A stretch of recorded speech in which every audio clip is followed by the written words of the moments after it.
It's the dawn of the 60s. The Fab Four are 5. But then one of them sacrifices fame for love. Stardom for art. He'll get rid of you. He'll finish with you. It's a wild, tragic love story. It's the true story of the forgotten Beatle. Please, Mr. Postman, look and see. Backbeat, the Film on 4 premiere. Originality meets talent. Next Thursday at 10. There's a free Guardian preview to the current Film on 4 season. For your copy, send a large stamped addressed envelope to Guardian, Film on 4, P.O. Box 4000, London W5 2GH. Has Friends finishing left you speechless? Sure. Shocked? Stupefied? Fear not. What did you tease David about? We teased him about his throat. Are you similar to Chandler? Absolutely. I look a lot like him. We saw you two kiss. We don't need to do that again. The Guys and Gabby. 3 boys from the hottest show on television. Friday at 9. We're friends with Gabby, and we're only on 4. Beautiful Girls, I Shot Andy Warhol, Crimetime and Fear. Newcastle Jury, your points please in Moviewatch. Next on 4.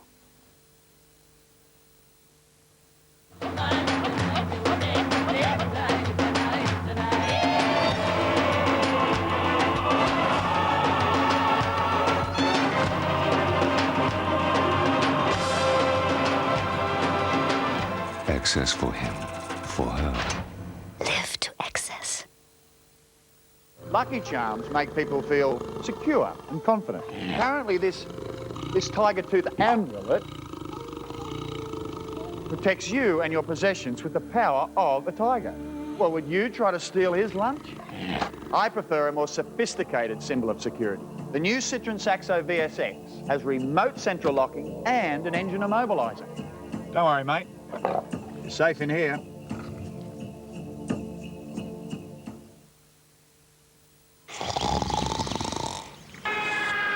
Why not wake up to the zingy new taste of Kellogg's Apple Wheats? Romeo loved Juliet. Juliet, she felt the same. When he put his arms around her, he said, Julie, baby, you're my flame. Now give me fever. I'm on fire. What a lovely way to burn. Fever. An assortment of rich, dark chocolates from the makers of Milk Tray. New Cadbury's Darkness. American Express, how may I help you? We've made an arrangement just for our customers. There are relevant offers on your bill. This month there's one for a garden centre. Yes, we can help you with that. I've arranged a new credit card for you. It lets you spread payments over time. Or perhaps you prefer our charge card. Don't worry, we'll get that replacement card to you before you leave on your business trip. Would it help to change your insurance? Increase your cover. Whatever's best for you. Because we know everyone is different, we help you do more. It's the Viz Top Tips video with Vic and Bob. Incredible tips on pets, gardens, holidays, even in the bedroom. Here's a little tip. Viz Top Tips now on video. That's a brilliant tip. So, come on. Okay, let's hit it. Way to go, Daddy-O!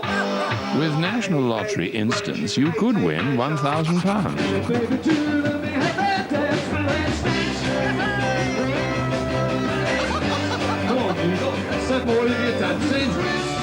Or £5,000. Or maybe just £100. Forget it all, for an instant.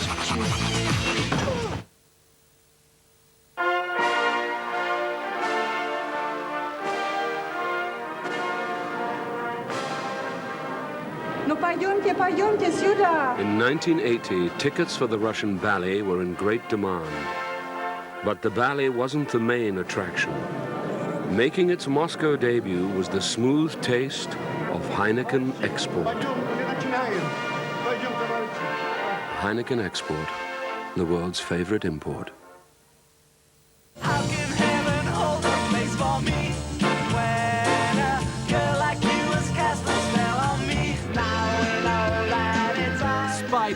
debut album by Space, featuring their smash hit Female of the Species, their top 10 Me and You versus the World, and their latest hit, Neighborhood.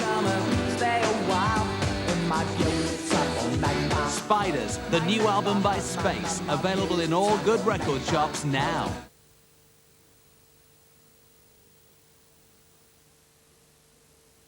Imagine a journey to a place where dreams are made. Timbuktu is the stuff of legend. Justine Shapiro and Ian Wright embark on their own personal voyage. That journey was awesome. Join them as they travel across the globe. This is your lonely planet. Today, Benin remains the cradle of the voodoo religion. Voila! Très bien. Discovering the world we live in. The Lonely Planet, Fridays at 8 on 4.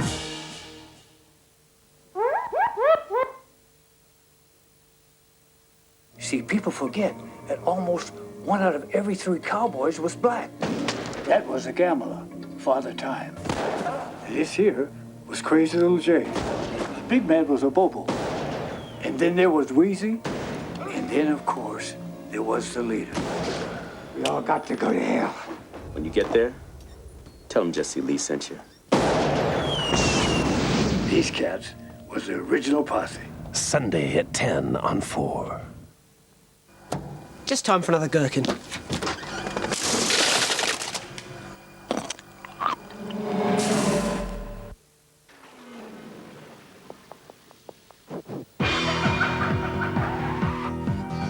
On your star-studded movie watch tonight, Matt Dillon, Uma Thurman and Mira Sorvino star in Beautiful Girls. Stephen Dorff gets into drag for I Shot Andy Warhol. Stephen Baldwin and Sadie Frost are lovers in psychological thriller Crimetime. And Mark Wahlberg visits his dark side in Fear. I'll also be talking to the man about his movie.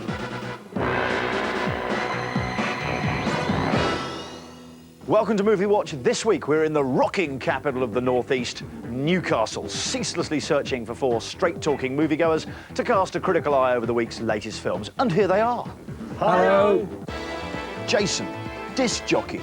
Smooth, dry, good-looking, confused.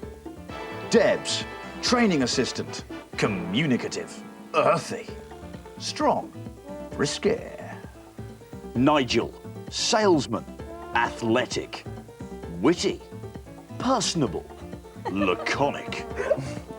Rachel, PR, stunning, charismatic, intelligent, raven-haired. Welcome to the show. Excellent to have you here. You feeling good? Oh, yes. Absolutely. Yeah, in a mood to review some films? Oh, Yeah. First up for you tonight is Beautiful Girls, which features an all-star cast headed up by Matt Dillon, Uma Thurman and Mira Sorvino. The film really centres around a school reunion in a small town where everyone suddenly realises they're not young anymore.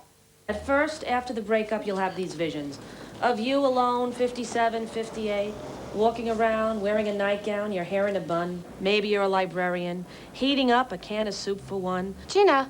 But the visions fade, and that's my point. You will get over him. It will take about 2 years. You'll be 29 then. Be so much better if you were 24 now, so that then you'd be 26. But we don't choose these things. They choose us. Exactly. So, 29. Then Uma Thurman appears on the scene, and the lads start forgetting their troubles, and they just move in en masse. Stanley? Hey, you. Good to see you. Good to see you. Glad you're here. Look. Back on? Listen, got some friends I want you to meet. Yeah? Yeah, come here. Oh, man, this should be fun. Indira. This is Tommy. Kev. Hi. Paul. Hi. Willie. Hello. Guys. Hey, Stink. Oh, sorry. And Mo. Hi, Mo. Hi. Guys. And Indira. Hi. Be here if you need me. And me. Jason, what do you reckon to Beautiful Girls? I absolutely loved this film. It was brilliant.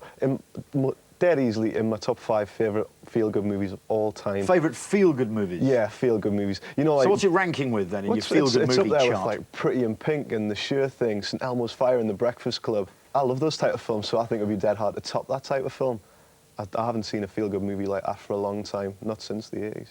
Des, what do you reckon? Would you go along with what he's saying? Yeah, exactly the same, especially for our age. We're all 22, 23. I think you do get to a stage and you think, oh my God, where am I going in life? Am I going anywhere? Do I want to go anywhere? You're thinking that at 22? And this is exactly what this film's like. It's all about what direction that they're going to change it, but it's not heavy, is it? It's not heavy. It's not all heavy. No, you giggle all the way through it. Right, Nigel, what do you think? I've got to agree with everyone. I thought it was absolutely fantastic. It had a bit of everything. Bit of romance, bit of drama, bit of comedy. What about a bit of the old... Yeah, good fight scene to keep the lads happy at the end. Good fight scene? Good fight scene, yeah. Wasn't it? A little bit of blood. Oh, yeah. So really, Sam, what did you think? Would you agree with what everyone said? Yeah, I thought it was excellent. I thought, when you say about the Breakfast Club, I thought it was as good as that, and it was along that line, but it was less cheesy. I think it's a lot better than the Breakfast Club, those kind of movies, and the Outsiders, things like that, the Brat Pack movies. Like, it was a heck of a lot better than that. It was basically about every relationship you could ever have, wasn't it? It covered, like, everything. Totally. But so easy going. Really easy going and just so easy to watch. Sounds absolutely tremendous. Let's have some scores then for Beautiful Girls. Won the cockles of my heart, 9. A feel-good male bonding movie. I give it a 9. It's got a little bit of everything. Loved it. 9. A feel-good movie, and I felt good. 9. Which gives Beautiful Girls 36 points. So you liked that, didn't you? Yeah. Brilliant. Big score, big opening score. It's going to be a tough one to beat. Anyway, our next film tonight, I Shot Andy Warhol, is the true life story of Valerie Solanas, founder and sole member of Scum, the Society for Cutting Up Men, and of course the woman who shot Andy Warhol. Lily Taylor plays Solanas, Stephen Dorff plays the drag queen Candy Darling, and Jared Harris plays the legendary artist himself. And actually, here he is. If you come to the factory tomorrow, we'll put you in our movie. I mean, that way you can earn the money, you know, instead of panhandling, and we'll give you $25. All right, that's great. You give me something to tie me over till then? I don't... Does anyone here have any money? How difficult did you find it playing a legend who's still quite fresh in people's minds? Just about everyone I met seemed to have met him at some point or other at parties. So it was sort of good and bad because there's a lot of source material, but then you also have a lot of people have their own opinions about what he was really like. You make art, you make beautiful paintings, you make something out of nothing, Andy. Do you think he'd be remembered as a great artist? Warhol, or as actually having greatness, or do you think he was just the first master of hype and kind of self-publicity? Well, he was definitely that. In the modern time, wrote the book on fame, which is what you've got people, you know, like Madonna and Prince and stuff. They're doing that to themselves, you know. If anyone can make you a star, Andy can. Do you like him as a person? I did. Yes, I did. What about his whole scene? Because that scene struck me as dreadful. It struck me as one man amongst a load of sycophants, just watching them all kind of squabble and knowing he was untouchable. Would you say that? Yeah, I mean, it's sort of like, it looked like a fun place to go to for a night, for a party or something like that. But it would be and a really good night as well. But a nightmare to be in it every day. Oh, God, I hate morning. It is morning, isn't it? Valerie Solanas, I mean, she came across in the film as being so painfully annoying. You know, what did your research into her tell you about her? I didn't do much at all because I, rather conveniently, thought that, one, I had a lot of my own to do. But two... Which is very convenient. Right. What's convenient point 2? Even more conveniently was deciding that I don't think Warhol thought about her that much. And so I decided that it wouldn't be useful for me to either. What was your first reaction when you saw Stephen Dorff in drag? He was Didn't he look fantastic. tremendous? Yes. How do I look? Tremendous. You look marvellous. Who was that? Slip of a thing. Oh, no, lovely looking girl. He was good, really good. And he only got the part like 4 days before we started shooting, apparently. When you were acting in Los Angeles, do you feel strangely drawn to him as an attractive woman? Do you know Candy Darling? No. I'm called Candy Warhol now. Cashing in. Oh, why not? Oh, look at Candy, Valerie. Isn't she fabulous? Fabulous. Oh, you ought to get her to do your makeup. Your father, Richard Harris, was and is quite a famous hellraiser. It just sort of runs in families. No, I mean... He's got a hell-raising gene. Right.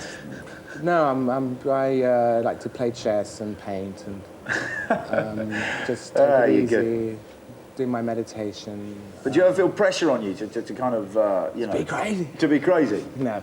Richard Harris is something, I tell you what, he's very quiet. Yeah, God, he's not like his dad, is he? His dad's a good laugh, a really good time, and him, well, don't want to get stuck next to him at dinner. Jared Harris there. What do you reckon to his performance in this, actually, as Andy Warhol? Well, to be honest, I think all the actors were very good and they're the only things actually held the movie together. If you had one poor actor in that, the whole film was going to completely collapse. Just it wasn't my cup of tea at all. Completely different and beautiful girls. I came out nearly wanting to cut my wrists. OK, Nigel, would you go along with that? Basically, yeah. I thought it was a really dull, grey, tacky, sleazy, horrible film.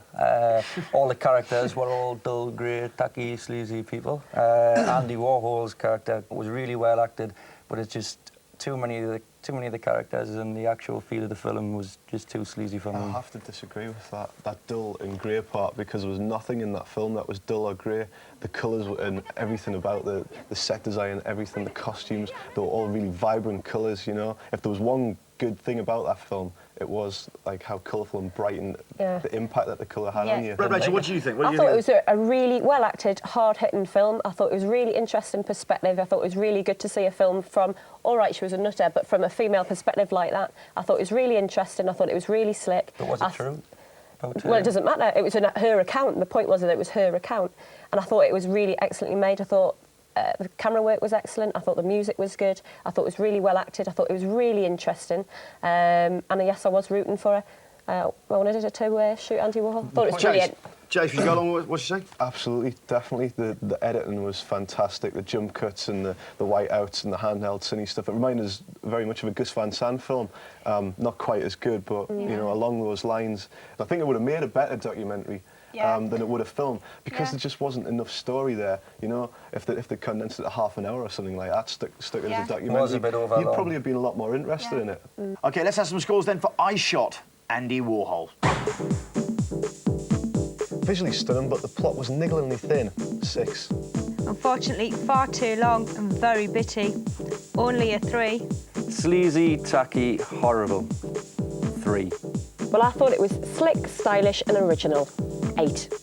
Which gives I Shot Andy Warhol 20 points. Exactly half marks then. Yeah, more or less. Well, that's not bad. OK, in part 2 of Movie Watch, I'll be having a little chat with the artist formerly known as Marky Mark. That's Mark Wahlberg in Fear. Then there's Stephen Baldwin in psychological thriller Crimetime. And, of course, there's Alex McLeod, straight out of Hollywood. That's all coming after this short break. Don't go away and don't, you know, use that little thing. Where are you going? Ready?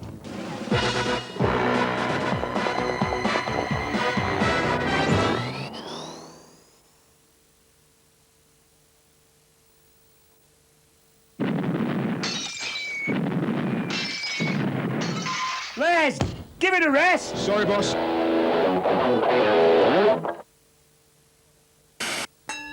Find love on the phone.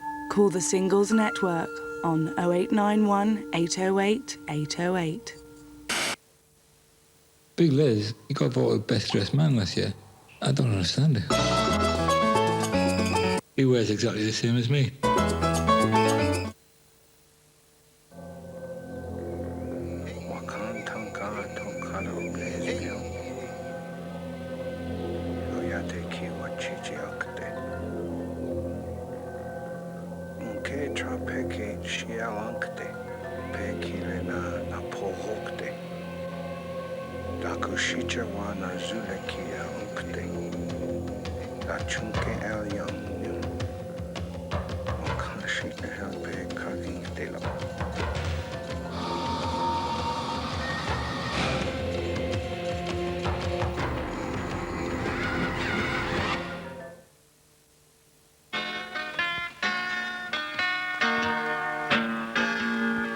I was down to St. James Infirmary. See if my baby's there. She was stretched out on a long white table. So sweet, so cold, so fresh. Let her go, God bless her. Wherever she may be, she can look this whole wide world over and never find another man like me.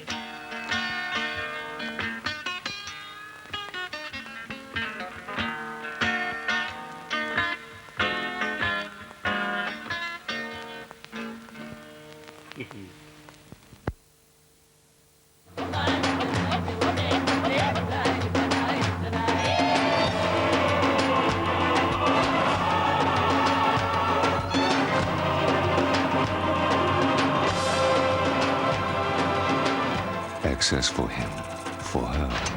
Live to excess. You gotta be fortunate. You gotta be lucky now. I was just sitting here thinking good and bad. The director of Cliffhanger and Die Hard 2 invites you to kiss traditional action. Good night. The long kiss goodnight.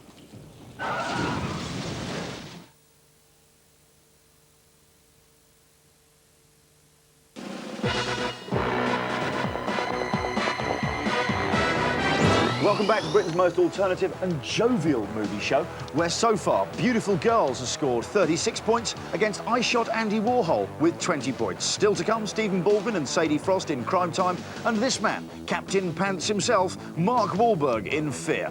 But first, here's our very own Alex McLeod in Hollywood.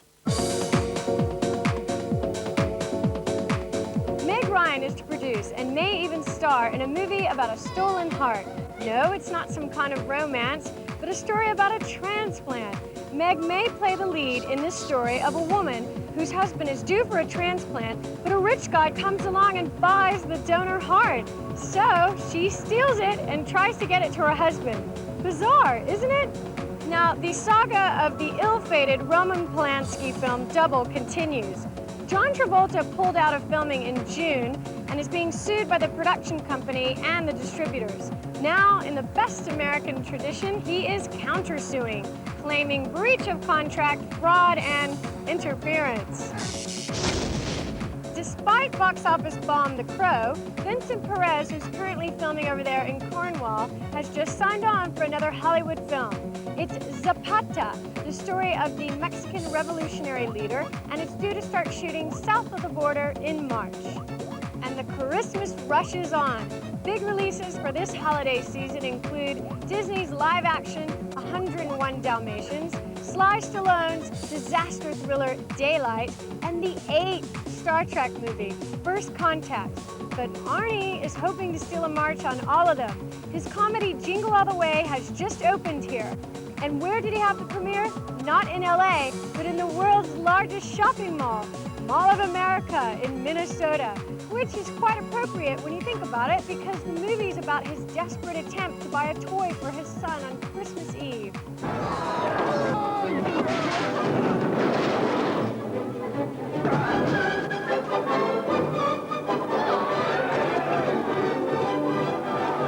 This is war. Oh, poor baby. That's all from Hollywood for this week. But I'll be seeing you next week, Johnny. Yeah, I know, Alex, I can hardly wait. Ah, I can't wait. Bye. Yeah, bye. Alex McLeod there, marvellous. Now, have any of you seen The Vanishing? The most disturbing film I've ever seen in my life. You seen it? I've seen the American version, not the original. The original Dutch version. No. It's a classic film. Anyway, the reason I mention this is because our next film tonight, Crime Time, comes from its director, George Schleiser. It stars Stephen Baldwin as a jobless actor who lands the role of a serial killer in a crime reenactment show, Sadie Frost as a fellow actor and his lover, and Pete Postlethwaite as the serial killer. And a vodka and orange for the lady. How's your wife, Sydney? Have you had a second opinion? If I'd seen you, I would have spoken. A second opinion? I swear by Yeah, I'm sick of this place. Let's go for a walk.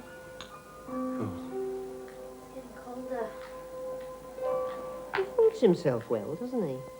Here, let me keep you warm. Sorry? Well, a terrible man. Appearances can be deceptive. He's only an actor, Mrs. Cramming. Only an Don't actor, want that. Sydney. He seems real enough to me. Have a biscuit. Please stop, you're hurting me. What do you want? Oh. However, the roles soon become confused. Look, I came here because last night I... Some tea? What happened? Well, you became me, and I, as you see, became you. What happened? Well, you killed her. You pushed her into that doorway and you killed her. It's all a bit strange. Nige, what do you make to Crime Time? Your sort of thing? Not impressed at all, John. I thought it was a really good idea for a movie, but it was let down in so many ways by overacting. It was a bit boring at times. It went on over long. Mind, it had its good points with Pete Postlethwaite.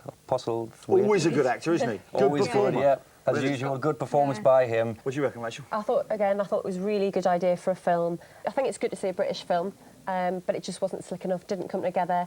It was really good in bits, and then it completely lost it. You sat there and you thought, what's going on here? There's some really funny bits, but it just, something didn't happen. You're right. I can't decide whether I liked it or not. It's really weird, because it seemed to have a bit of trouble deciding whether it was a black comedy or a psychological thriller, and it was sort of wavering between the two and never actually chose a side. And all the time you're just thinking, do I take it seriously or do I have a laugh? I do remember laughing in certain scenes, definitely the ones that Pete Postlethwaite was in, and the scenes where he killed. They were really good scenes. They were really good. Very good realistic. sound effects, like when he was cutting really the eyes out and things, really good sound And effects. you did cringe. I mean, I really cringed at stuff like that. Des, what do you reckon to the film? Yeah, I thought exactly the same as everybody else. It was some very good parts, but there wasn't enough good parts to hold the film together along the storyline. I think it was trying to be a bit too clever. Yeah. It was a clever story, you know, clever story, should have done much better, but they were just a bit too pretentious again, too clever, too pretentious, and it didn't work. The black comedy thing as well, which I think Jason was mentioning that earlier, it was trying to be one. Every time it did try and bring comedy into it, it fell on its face. It was, it wasn't, not really a kind of film where you can bring comedy into. Let's have some scores then for Crime Time. Really good idea, but it was just badly executed. 4. It was a good idea, but they didn't pull it off. 4. 4-2-4 fetched. 3. Gruesome, but some funny moments. 6. Crime Time then earns itself just 17 points. Trailing behind that one, isn't it? Yeah. And so on to our last film tonight, Fear, in which ex-pants model Mark Wahlberg plays an horrendously psychopathic boyfriend. I met up with him to talk about the film and just to, you know, have a general chit-chat.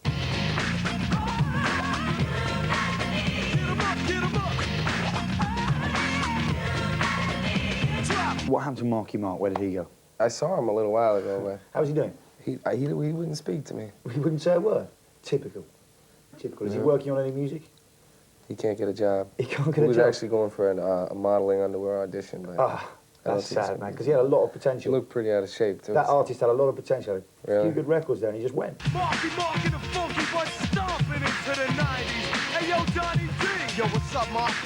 Break it down. Can you tell us a bit about the film in no more than 20 seconds? You know what is the funny thing? I was going to try to actually talk to you about it before we started is we made this movie about 2.5 years ago. You probably know more about it than me. Do you want me to remind you of a few things? Yeah. Okay, you play... David McCall. Pleasure to meet you, sir. Same here, David. The bad guy. Yeah. I know that much. He's got no family, no address, no work record. What's the big deal? Big deal, Laura, is that the guy gives me the creeps, and the girl is my daughter. Starts off, he looks okay, although I suspected something. Oh, you did? Because the film was called Fear.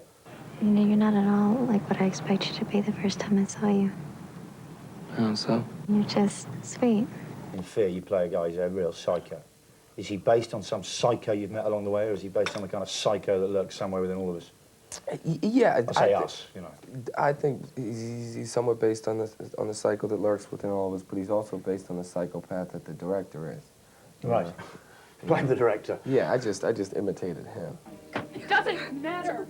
No one is getting in here, Stephen. You designed it, remember? Reinforced doors, no entry without the code. Dad, David's got the code.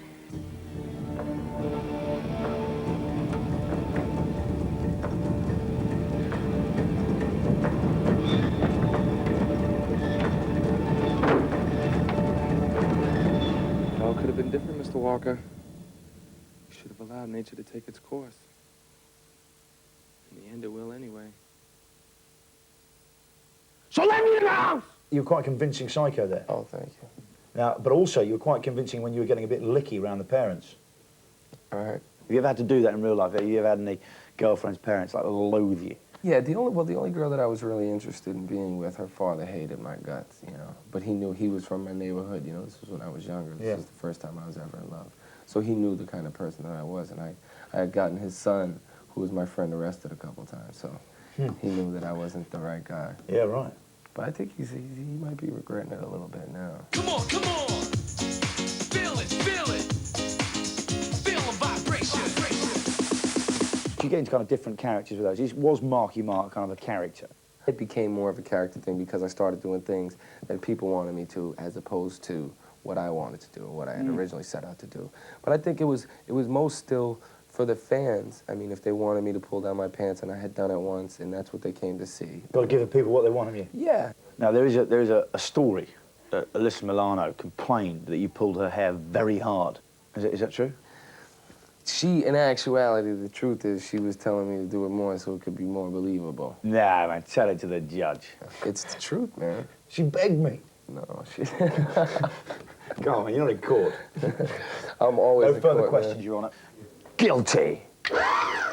Nice guy. Rachel, what do you reckon to this one? Oh, terrible. I thought the storyline was terrible, the acting was terrible. It was the most corniest film I've seen in about 2 years, and really gratuitous sex scenes. Absolute dross. I thought you were going to say, loved it. What do you reckon, Jason? I'm absolutely on your side there.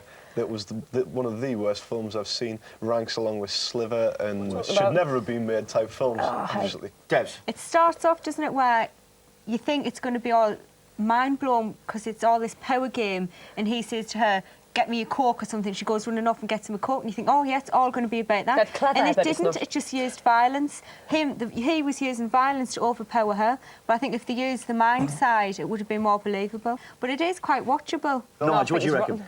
I agree on some points. I mean, it was predictable, very predictable. It's all been done before as well in other films, like, you know, The Heart That Rocks the Cradle, films like that. Yeah. But I have to admit that I thought it was all right. I thought it was quite enjoyable, very easy watching. They're reading too much into it, aren't they, really? They are, yeah. You've just got to, No. you know, not expect anything too much, and it was very much how I thought it would be. Let's have some scores then for Fear. Terrible, tacky, predictable teen thriller, 1. It's watchable, but don't think too hard. 5.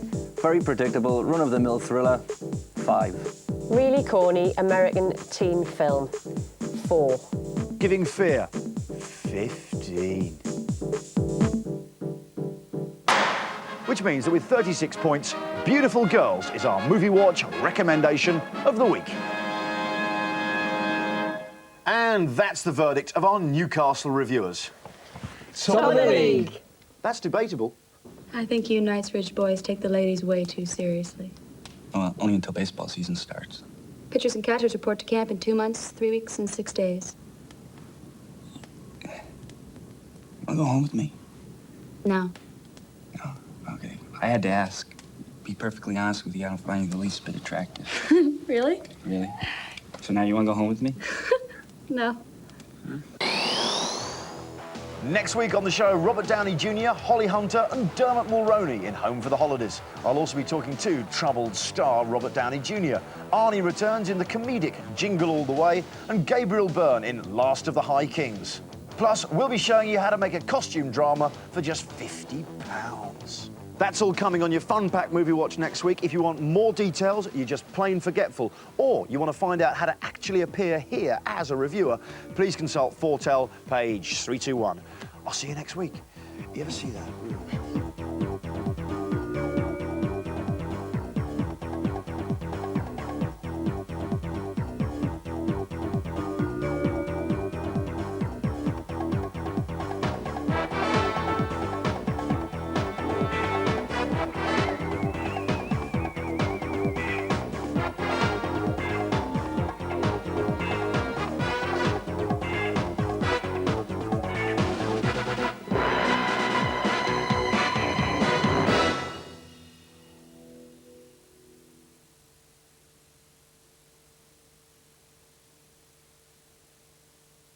Hey, baby, dig the party this Saturday. It's cool. I think she was hitting on me. We can get married when your leg's better. It's kooky. You can always rely on the police to be helpful, can't you? Oh, yeah. It's groovy. Our people are going to be driving that armored car. I don't want them exposed to machine gun fire. It's hip. Hey, I dig, man. I'm glad you dug. So what's not to dig? Don't I even deserve a goodnight kiss? Definitely, yeah. Dig it Saturday from 9 on 4. In 1934, an American journalist arrives in Berlin to file reports on the glorious new Third Reich. He quickly discovers a regime rotten to the core and determines to tell the world. For Sam Waterston, the nightmare years begin next.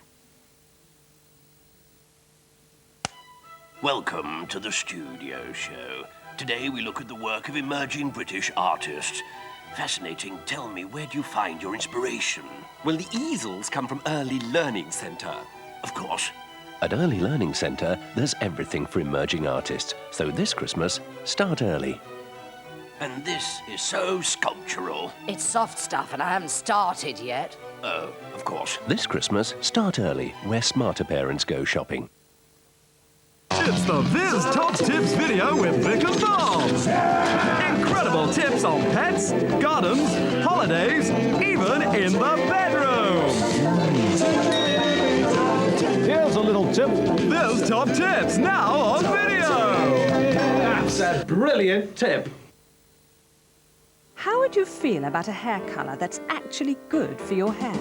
Introducing Clairol's Natural Instincts with a special blend of natural ingredients like aloe vera, jojoba and ginseng to gently enhance your hair. So that in just 10 minutes, it's beautifully coloured and even better conditioned than it was before. New Natural Instincts by Clairol.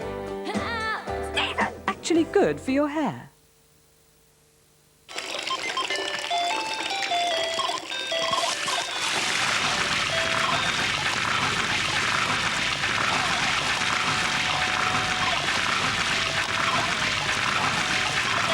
Next time you play the new smaller Game Boy Pocket, please be careful what you're doing.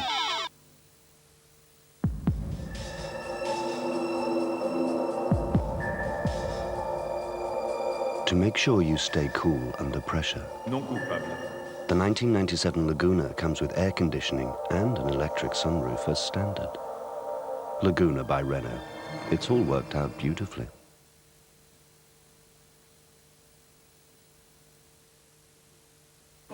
Max Aitken, Lord Beaverbrook, Britain's first media mogul, founder of Express newspapers, friend of cabinet ministers and power players. I will be a master. Fancy free. But all his life, the Express crusader played another game with even greater zeal. I can only assume from the devotion of the ladies that he must have been very good in bed. The unsung qualities of Lord Beaverbrook, Secret Lives, Monday at 9 on 4.